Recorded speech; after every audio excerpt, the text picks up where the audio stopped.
Bħala poplu irridu naħdmu kollettivament biex infasslu l-qoddim dan il-pajjiż u niddefinixxu x'Malta rridu.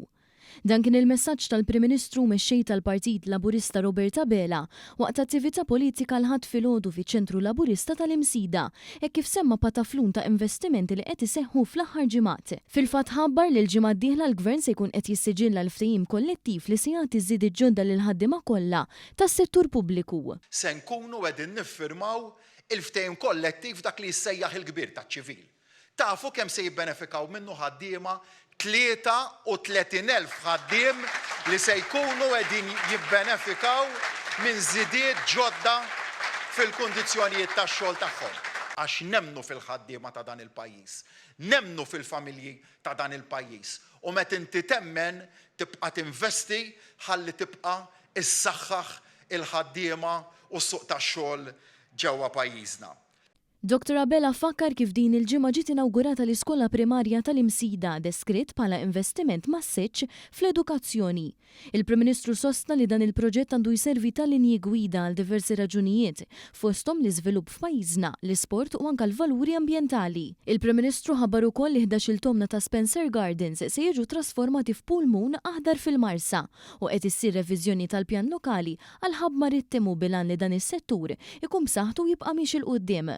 Sa dan it-tant brabta mal-proġett tal-Imsida Creek li mistenni jibda fi żmien li ġej, il-Prim Ministru sostna li l-Partit Nazzjonalista ħareġ kontra dan il-proġett, imma l-Kunsiliera Nazzjonalisti kienu favorih. Nafu rajna f'dal aħħar ġimgħat Partit Nazzjonalista li ħareġ kontra dan il-proġett. Imma tafu li l-Partit Nazzjonalista fil-Kunsill Lokali kien favur dan il-proġett ftit ta' xhur ilu, insaqsi lil innifsi. Ftit ta' xhur ilu intom kontu favur u issa biex tiffumentaw sentiment negattiv libtu il-pożizzjoni tagħkom għax vera mal-Partit Nazzjonalista qatt ma taf fejn qiegħed siqlem u siqlaw u jimxu skont il-fejn kun qiegħed itir ir-riħ.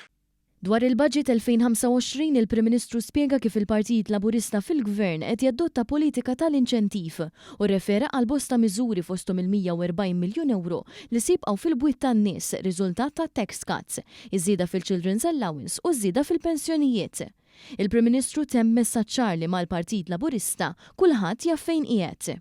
Dawk l-isfidi li jsaħħuna bħala pajjiż u poplu wieħed biex għada nagħmluh dejjem aqwa mill-lum bikom magħna kollox huwa possibbli bikom magħna xejn ma jwaqqafna milli nilħqu l-miri tagħna, miri ekonomiċi, miri ambjentali, miri soċjali, miri ambizzjużi biex nagħmlu il-qabża li jmiss qabża lejn pajjiż ta' kwalità biex flimkien inkomplu nġeddu Malta pajjiżna. Grazzi minn qalbi.